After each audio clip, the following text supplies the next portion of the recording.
ጠንቃቃውና እንቁ ለቤተ ክርስቲያናችን ከልብ የመነጨ ፍቅር ያለው ወንድማችን እሸቱ መለሰ በዋልድባ የተከሰተውን ጉዳይ አደባባይ ላይ ከማስጣት በአባቶች እንዲፈታ ቀድሞ ያውቅ ነበር።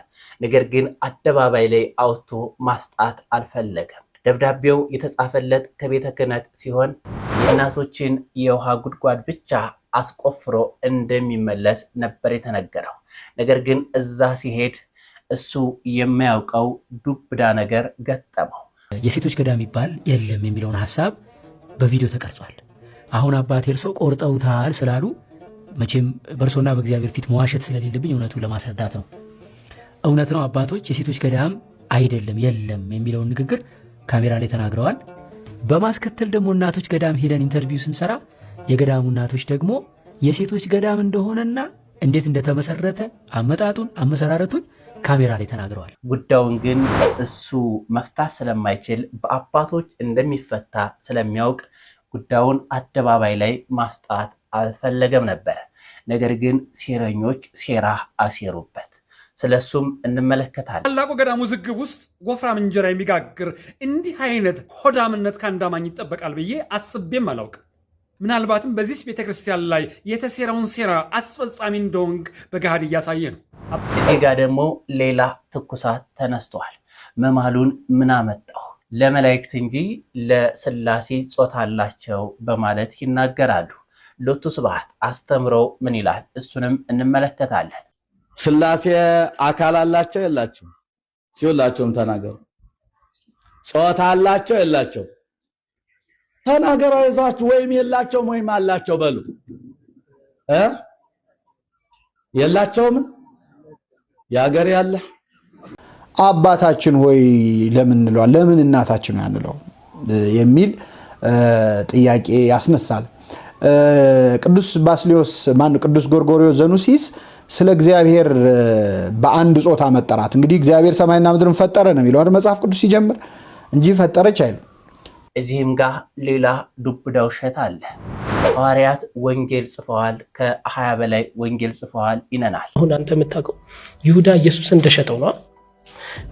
በይሁዳ ወንጌል ሚላል መጽሐፍ ቅዱስ ላይ እንዳይካተት የተደረገ የቸርች አባቶች ያስወጡት። እዛ ላይ ይሁዳ ምን ብሎ ጽፏል? እኔ ኢየሱስን አልሸጥኩትም፣ ኢየሱስ ወደኔ መጣና ነገረኝ፣ ሂደህ ካሳልፈ ትሰጠኛለህ። ድራማ ነገር ማለት ነው።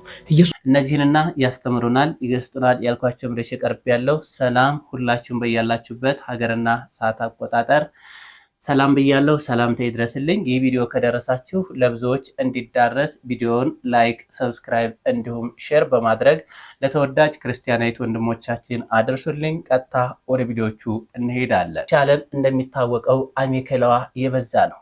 አንዳንዴ ደስታ ይኖራል፣ አንዳንዴ ደግሞ ብስጭት፣ መናደድና መጥፎ የሚሰሙ ነገሮች ይኖራሉ። ታዲያ ይህ ስሜት ይሰማን ዛሬ ምነግራችሁ ማለት ነው የህይወቴ መሪ ሰይጣንን በምን ድል እንደማረገው ህይወቴን ሊያበላሽ ሲመጣ ህይወቴን ተስፋ ሊያስቆርጠኝ ሲመጣ ሊያጨልምብኝ ሲመጣ በምን ድል አድርጌ እንደምሸኘው ልንገራችሁ። ሰይጣን ኃይል አለው፣ ከምንም በላይ ከምታስቡት በላይ ኃይል አለው። ኃይሉ ደግሞ ምን መሰላችሁ? እናንተን የፍራቻ መንፈስ በመላክ ተስፋ ማስቆረጥ፣ ህይወታችሁ አበቃ አለቀላችሁ። ሰይጣን ኃይሉ በጣም ኃይል ያለው ፍርሃት ነው። ፍርሃት በመላክ እናንተን የሚገላችሁ በፍርሃት ነው። በሌላ ነገርማ አይችልም። ምክንያቱም ይወላችሁ በያ ነገርማ የመንካት ስልጣኑ የለም። ሰይጣን ይወላችሁ ስልጣን ቢኖረኛን የማጥፋት ከምድረ ገጽ ነበር የሚያጠፋን፣ አይጠብቀንም ሁሉ። ግን ስልጣን ምን ትሰጡታለኝ? የማስፈራራት፣ እኛን የመፈተን፣ እኛን ወደኛ የፍርሃቻ መንፈስ የመላክ ኃይል በጣም አለ። ሶ የመጀመሪያ መሰራው ሰይጣን ምንድነው? እናንተን በፍርሃቻ አለቀላችሁ፣ ተስፋ ቆርጣችሁ፣ በቃ ደከማችሁ፣ ህይወታችሁን ዝብረቀቀቅ ያደርገውና መጨረሻውን እንኳን አያሳያችሁም። ግማሽ ላይ ነው የሚቆመው። መጨረሻውን ክርስቶስ ብቻ ነው የሚያውቀው። የእናንተን ህይወት መጨረሻ የሚያውቀው ክርስቶስ ነው። ግማሹን ህይወት የሚያውቀው ማን ነው? ሰይጣን ነው። ስለዚህ ይመጣና ነገሮቻችሁን ያበላሻል። ነገሮቻችሁን በቃ አለቀላችሁ፣ ህይወታችሁ በቃ እኔ በምን ድል እንደማደርገው ታውቃላችሁ? ልክ ህይወቴን ሊያበላሽ ሲመጣ፣ ተስፋ ሲያስቆርጠኝ፣ ህይወቴን ጨለማ ሲያደርገው፣ መንገዴን ሲዘጋ በቃ እመኝ ይለኛል። እመኝ በቃ ተሸንፈሻል እመኝ ሲለኝ አላምንም። ለምን እንደማላምነው ታውቃላችሁ? የኔ እግዚአብሔር ለዋላ እኔ የማመልከው አምላክ፣ እኔ የምሰግድለት አምላክ፣ እኔ የተንበረከኩለት አምላክ፣ እኔ የተመካውበት አምላክ ከ4 ቀን በኋላ ከመቃብር በኋላ መጥቶ የሚያስነሳ እንደሆነ አውቃለሁ። ክርስቶስ ብዙ ተአምራትን ሰርቷል። እኔን የገዛኝና ግን ሁልጊዜ ሰይጣንን እንዳሸንፍና ህይወቴን ቀጥ አድርጌ እምነቴን እንድቀጥል ያደረገኝ የክርስቶስ ስራዎች አንዱ አልዓዛርን ከሞት ከ4 ቀን በኋላ ያስነሳው ቃል ነው። አልዓዛርን ከሞት ያስነሳው አምላክ ምንም ነገር የማድረግ ስልጣን እንዳለው ገባኝ። የታመመ መፈወስ ኢትስ ኦኬ፣ አይነ የጠፋባቸው ማብራት ኢትስ ኦኬ፣ ደማቸውን ማስቆም ኢትስ ኦኬ፣ ሁሉ ነገር ኢትስ ኦኬ።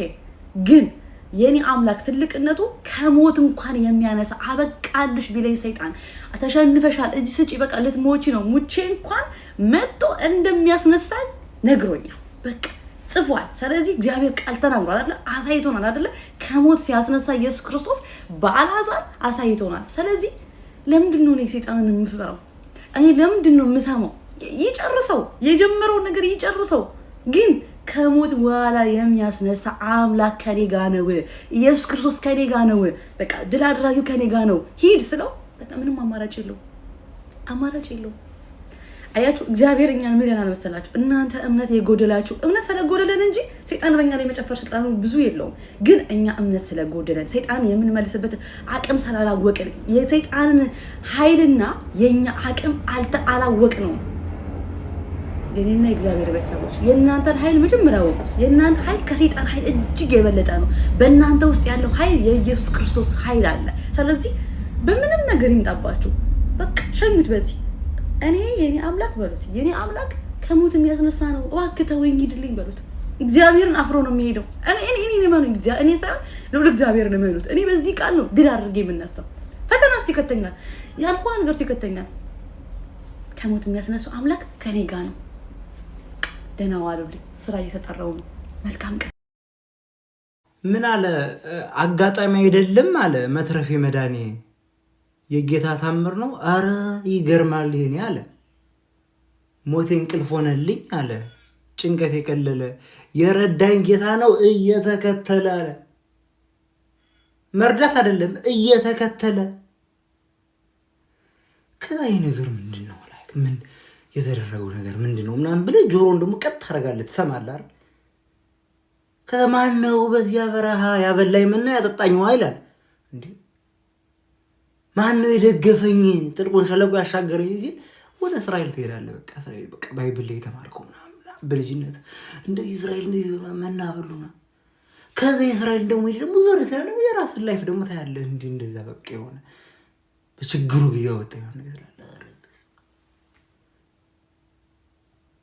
አንተን ለኔ ያለ እናት አባቴ አለ ፍጹም ወዳጄ ስጋና አጥንቴ ከዛ ደግሞ እንደገና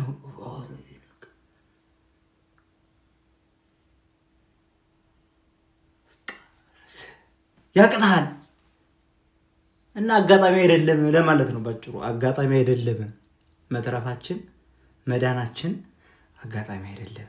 በቸርነቱ አስቧል። ጌታ እየተከተለ ሲል ይወሬ ከገባህበት ገብቻ አይነት ማዳን እኮ ነው። አዳሙ የታለ አይነት ካነ ያውቴ አሬ ብዙ ነው። ይቺ ምድር እንደሚታወቀው አሜከላዋ የበዛባትና ሁሉ ነገሯ የሚመች አይደለም። አንዳንዴ ተስፋ ታስቆርጠናለች፣ አንዳንዴ ደግሞ የደስታ ስሜት እንድንላበስ ታደርገናለች። ታዲያ ፈተና ሲበዛብን ይሄን ማስታወስ አለብን። ቃሉ አንደኛ ቆሮንቶስ ምዕራፍ 10 ከቁጥር 13 ላይ አለ። ሌሎች ያልተፈተኑትን እኛ እንደማንፈተን እንዲሁም ጌታችን መድኃኒታችን ኢየሱስ ክርስቶስ እኛ የማንችለውን ፈተና እንድንፈተን እንደማይፈቅድ እንዲሁም ደግሞ የፈተናውን መውጫ በሩን እንደሚያዘጋጅልን። ስለዚህ በዚህ ጥቅስ ሁላችንም ልንጽናና ይገባል። ጌታችን መድኃኒታችን ኢየሱስ ክርስቶስ ፈተና በሚበዛብን ሰዓት ሌላ የምንወጣበት መንገድና የተሻለ ነገር እንደሚያዘጋጅልን ማወቅ ነው ያለብን። እሸቱ መለሰ በዋልድባ ምን ገጥሞት ነበር? የእሸቱን ብልህነትና የቤተ ክርስቲያንን ገበና መደበቅ ያሳያል። ጉዳዩ ከሱ አቅም በላይ እንደሆነም ገብቶታል። ወደ ዋልድባ ከሄደ በኋላ የተፈጠረ ነገር እንዳለም የተረዳው ወደ አባቶችና ወደ እናቶች ገዳም በተመላለሰበት ወቅት ነው። መጀመሪያ ደብዳቤው ከቤተ ክህነት መጣልኝ ይላል። በዋልድባ አካባቢ የሚገኙ እናቶች የውሃ ችግር እንዳለባቸው ደብዳቤ ተጠቅሶ ተነገረኝ። ነገር ግን ደብዳቤን ይዤ ወደ ገዳሙ ከሄድኩ በኋላ ከእናቶች ጋር ተገናኘሁ። ከእናቶች ጋር ከተገናኘን በኋላ በዛ አካባቢ ወንድ ከመሼ ማደር አይችልም። ስለዚህ ወደ አባቶች ገዳም ቅርብ ስለሆነ ወደዛ ሄጄ አደርኩ። ምሽት ስለሆነ በምሽት እሸቱ መሆኔን አላወቁም ነበር። ነገር ግን ጠዋት ሲነጋ አባቶች ሲያዩ እሸቱ ነህ ብለው በደንብ በትህትና አቅፈው ፍቅር ሰጥተው ሲያዋሩኝ ነበር። ነገር ግን አባቶች አንድ ትንታኔ ሰጡ። የሴቶች ገዳም የሚባል ነገር በዛ እንደሌለ ተናገሩ። ደብዳቤው ደግሞ የሴቶች ገዳምን አሰራ፣ የሴቶች ገዳም የውሃ ጉድጓድ አስቆፍር ይላል። ወደ እናቶችም ሲሄድ እናቶች ስለ አመሰራረቱ እና የሴቶች ገዳም እንዳለ ነገሩኝ። ነገር ግን ይህንን ለሕዝብ ይፋ ማድረግ አልፈለኩም። ምክንያቱም ይህ ጉዳይ እኔ የምፈታው ጉዳይ ስላልሆነ የኔ አቅምም ስላልሆነ ለአባቶች ታውኩት፣ አባቶች ይህን ችግር እንዲፈቱት ብዬ የሁለቱንም ቪዲዮ ቆርጬ አስወጣሁት ብሎ ተናገረ። የሴቶች ገዳም ይባል የለም የሚለውን ሐሳብ በቪዲዮ ተቀርጿል። አሁን አባቴ እርሶ ቆርጠውታል ስላሉ መቼም በእርሶና በእግዚአብሔር ፊት መዋሸት ስለሌለብኝ እውነቱን ለማስረዳት ነው። እውነት ነው፣ አባቶች የሴቶች ገዳም አይደለም የለም የሚለውን ንግግር ካሜራ ላይ ተናግረዋል። በማስከተል ደግሞ እናቶች ገዳም ሄደን ኢንተርቪው ስንሰራ የገዳሙ እናቶች ደግሞ የሴቶች ገዳም እንደሆነና እንዴት እንደተመሰረተ አመጣጡን አመሰራረቱን ካሜራ ላይ ተናግረዋል። ስለዚህ ሁለቱም እውነታቸውን ተናግረዋል። በኋላ እኔ እንደ ቤተ ክርስቲያን ልጅነቴ ምንድነው ያደረግኩት እኛው ልክ ነው አንደኛው ስህተት ነው ለማለት ስልጣኑም ያለውበት ቦታም አይፈቅድልኝም። ይሄ ጉዳይ የእናንተ አባቶች የእናቶች ጉዳይ ነው። ስለዚህ ከቪዲዮ ላይ 100% የሁለቱንም ንግግር ቆርጠን አውጥተነዋል። ስለዚህ የትኛውም ሲንግል ደቂቃ ላይ ቪዲዮ ሲታይ የገዳሙ ስም የእናቶች አንድነት ገዳም የሚል ስያሜ ቪዲዮ ላይ በፍጹም የለም። ምክንያቱም የኛ ዓላማ የገዳሙ ስያሜ ሳይሆን የውሃ ችግሩን ማጉላትና ማሳየት ነው። ወንድማችን እሸቱ መለሰ ለቤተ ክርስቲያናችን ያስታውቃል። እጅግ ቀና ልብ ያለውና እጅግ ትሁት የሆነ በርካታ ቤተ ክርስቲያኖችን ያሰራ ድርጅቱም እጅግ ጥሩ ድርጅት በመርህና በትክክለኛ መንገድ እየሄደ ያለ ድርጅት ነው። የእሸቱ ድርጅት ማናጀሮቹን ከሱ ጎን አብረው የሚሰሩትን ሰዎችን በሙሉ ልናመሰግን ይገባል። ለቤተ ክርስቲያን ትልቅ ውለታን የዋለ ወንድማችን ነው። እጅግ ትህትና የተሞላበትና እጅግ ብስለት የተሞላበት ነገር ቤተ ክርስቲያንን በማይጎዳ መልኩ አባቶች እንደዚህ እሸቱ ባደረገው መንገድ ይህ ነገር አልቆ ይሆን አባቶች እንደዚህ እየወጡ ሌላ ትርፍ ቃል ነገር እና በእነሱ ላይ ልጆችም እንዳያጉረመርሙ በማያደርግ መንገድ እጅግ ትህትናና ብስለት በሞላበት መልኩ ወንድማችን እሸቱ ጉዳዩን ይዞት ነበር። ሌላኛው ታዲያ አለ እግረኛው ሚዲያ እሸቱን በምን እንደጠላው አናቅም። እንግዲህ ሌሎቹ እንደሚሉት ወንድሞቻችን ሴራ እያሴረ ነው እያሉ ነው። እኔ ከምን መንገድ እንደሆነም አላቅም። ነገር ግን እሱም ወንድማችን እንዲጠፋብን አንፈልግም። የእግረኛው ሚዲያ ትልቁ ችግሩ በአባቶች መፈታት ሲገባው እሱ ለመፍታት የሄደበት መንገድና ወንድማችን እሸቱን ከህዝብ ለማስጠላት የሄደበት መንገድ እጅግ አደገኛ መንገድ ነው። ስለዚህ እግረኛው ሚዲያ ሁለታችሁ ወንድሞቻችን ናችሁ። ወንድም ለወንድም እንደዚህ መሆኑ አያምርም። እሸቱም ክርስቲያን ነው፣ አንተም ክርስቲያን ነህ። ስለዚህ ለቤተ ክርስቲያናችን እኩል ናችሁ፣ ለህዝቡም እኩል ናችሁ። እኔ ይበልጥ እኔ ልታይ በፍጹም አይሰራም። ወንድማችን እሸቱን ቀድመህ አናግረው ቢሆን ይነግርህ ነበር። ብልህና ምን ያክል የቤተ ክርስቲያንን ገበና ወደ አደባባይ ላለማውጣት እንደሚጥር ከሱ ትማር ነበር። አሁን በህዝብ አንተም እንደዚህ እየተወረደብህ ነው የሚገኘው። ነገር ግን ይህ አካሄድ ለሌላ ጊዜው አዋጭ እንዳይደለ እጅግ ለሌሎቻችንም አስተማሪ የሆነ መልእክት ነው። ወንድማችን እሸቱ መለሰ ግን ያደረገው ድርጊትና በሳል የሆነ አካሄድ ለሁላችንም ትምህርት የሚሆን ነገር ነው። ወንድሞቻችንን ቃለ ሕይወት ያሰማልን። የገዳሙ ጉዳይ ግን በአባቶቻችን ለአንዴና ለመጨረሻ ይፈታል ብለን እናምናለን። ለአባቶች እንተው፣ በሚዲያ ላይ ባናራግበው ጥሩ ነው። ስላሴ አካል አላቸው የላቸው? ሲውላቸውም ተናገሩ። ጾታ አላቸው የላቸው? ተናገሩ። አይዟችሁ። ወይም የላቸውም ወይም አላቸው በሉ። የላቸውም? ያገር ያለ መብረቅ ማለመምጣቱ በጣም ይገርም። እናንተ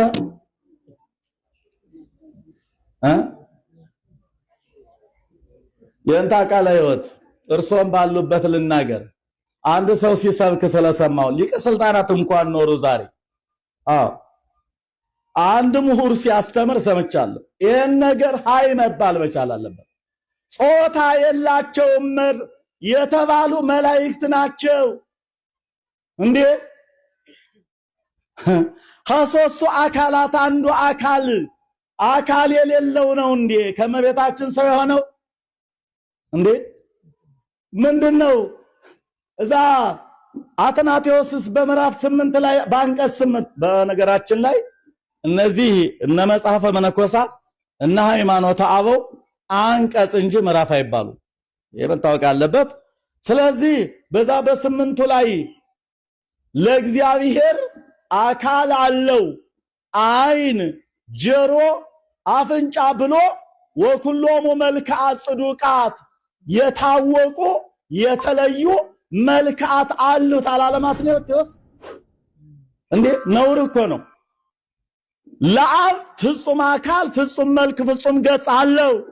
ለወልድ ፍጹም አካል ፍጹም መልክ ፍጹም ገጽ አለው። ለመንፈስ ቅዱስ ፍጹም አካል ፍጹም መልክ አለው ስንል ከምን እስከምን ተተርጉሟል እኮ። ከራስ ጠጉር እስከ እግር ጥፍር አልተባለ? ነውር ነው። ወላዲተ አምላክን እንደው በዚህ አንገት እንሰጣለን። እናስተምር ስሜታዊ ባንሆንና ሌሎች አባቶች ምን አሉ የሚለውን ደግሞ ደጋግመን ብናይ ጥሩ ነው። አንድ አባት ብቻ የያዘውን ይዞ መጓዝ ትክክል አይደለም። ቤተክርስቲያናችን እንደሚታወቀው ከአንድ አባት ብቻ አልተቀዳችም፣ ከተለያዩ አባቶች ነው። ሐዋርያቶች እንደሚታወቁ ቁጥራቸው እንኳን አንድ አይደለም፣ 12 ናቸው። ስለዚህ አባቶች በአንድ አባት ብቻ ላይ ተንተረሳችሁ እስከ መሐላ እስከዚህ ድረስ ባይኬድ ጥሩ ነው። ቤተክርስቲያናችን የምትሄድበት የራሷ አውደ ስብከት አላት። ከተለያዩ አባቶች አጣቅሳ ትክክለኛ አባቶች ቢሆኑም እኮ እነዛን አባቶች ራሱ የማትቀበልበት መንገድ አለ። ዮሐንስ አፈወርቅ ለምሳሌ ቤተክርስቲያናችን የማትቀበለው ጥቅስ የራሱ አለ። ጥቅሶች አሉ። ትክክለኛ የሆኑ ከሆኑ ትቀበላለች እንጂ በአንድ አባት ተነስታ የማትወስን ቤተክርስቲያን ናት። ነውር ነው ያልተባለ መምህራን ያላስቀመጡት ያላሉት ሲናገር ስለሰማሁት ነው። ከዚህ የምትጠየቅ ከሆነ ከዚህ በኋላ ልጠየቅ። የኛ አካል በስላሴ አካል ልክ ነው እንዴ? አናፍርበትም። ሃይማኖት እኮ ነው እንዴ? ሙሉ አካል ነው ያላቸው።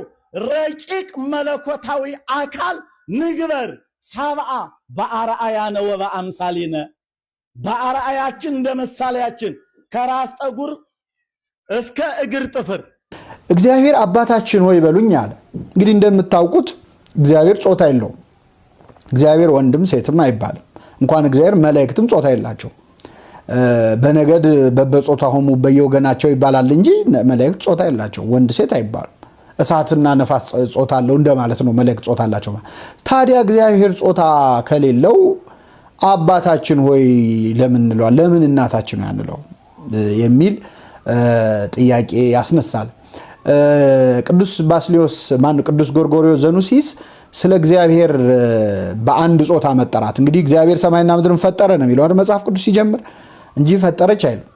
ታዲያ እግዚአብሔር ጾታ የሌለው እንደሆነ ለምንድን ነው በአንድ አንቀጽ መርጠን በወንድ የምንጠራው ሲባል እግዚአብሔር ጾታ ኖሮት ሳይሆን በዕብራይስጥ ቋንቋ ባህልና በቋንቋው ስርዓት ነው በወንድ አንቀጽ የተጻፈው እና እግዚአብሔርን መጽሐፍ ቅዱስ በተጻፈበት ቋንቋ ባህል ከመዘንከው አንተ እግዚአብሔርን አላወቅከውም ይላል። ለምሳሌ በአርሜኒያ ቋንቋ ከዓለማችን ወንድም ሴትም የሌለው ቋንቋ ነው። ጀንደር ኒውትራል የሚባል ቋንቋ ነው። በአርመንኛ የሚያወራ ሰው አንተም አንቺም አይልም። ስለዚህ በአጋጣሚ እንደው መጽሐፍ ቅዱስ የተጻፈው በአርሜኒያ ቢሆን ኖሮ እግዚአብሔር ጾታ አይኖረውም ነበር ማለት ነው። ግን አሁን የተጻፈው በዕብራይስጥ ስለሆነ በወንድ አንቀጽ ተጻፈ እንጂ እግዚአብሔር ወንድም ሴትም አይደለም። ግን አባታችን ወይ ብቻ አይደለም እናትም ተብሏል እግዚአብሔር። ቅዱስ ያሬድ በተለይ በኢትዮጵያ ቤተክርስቲያንማ በጣም ብዙ ቦታ እግዚአብሔር በእናት ተጠርቷል። አንተ አቡነ ወአንተ እምነ፣ አንተ አባታችን አንተ እናታችን። ሐዋርያቱን ሾመ አርድእቱን እግር ሐዋርያቱ ከበበ እግር አርዳዩ ሐጸበ።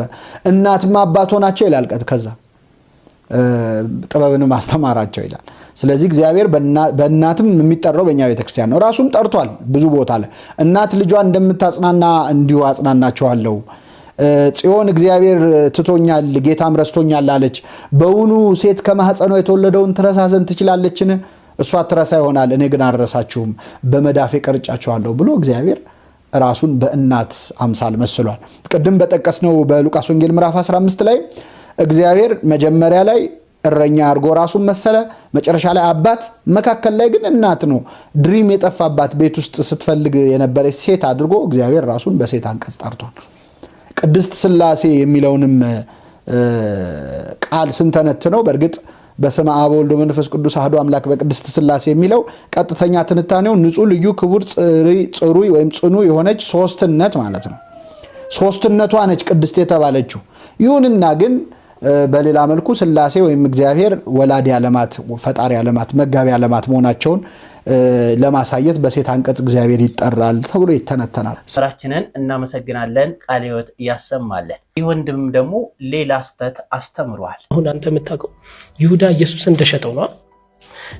በይሁዳ ወንጌል የሚላል መጽሐፍ ቅዱስ ላይ እንዳይካተት የተደረገ የቸርች አባቶች ያስወጡት። እዛ ላይ ይሁዳ ምን ብሎ ጽፏል? እኔ ኢየሱስን አልሸጥኩትም፣ ኢየሱስ ወደ እኔ መጣና ነገረኝ፣ ሂደህ አሳልፈህ ትሰጠኛለህ። ድራማ ነገር ማለት ነው። ኢየሱስ ፈልጎት እንደተሰቀለ አድርጎ ጽፎታል። ጴጥሮስ የጴጥሮስ ወንጌል የሚላል ጴጥሮስ እንግዲህ ለኢየሱስ የነበረ ነው። እሱ እንደጻፈው ምንድነው ኢየሱስ እኮ ህመም አይሰማውም ነበር፣ ሲሰቅሉት አላመመውም፣ ዝም ብሎ ነው የተሰቀለው ብሎ ጻፈ። ኢየሱስ የያዘው ባዲና የሰው ባዲ ስለሚለያይ ኢየሱስ አያመውም ነበር ጻፈ። ይህንን እንግዲህ ምን የወለደው መሰለክ? እነሱ የኢየሱስን መቀበልን መሞትና መሰቀል መቀበል ስላልቻሉ የራሳቸውን ታሪክ ፈጠሩ።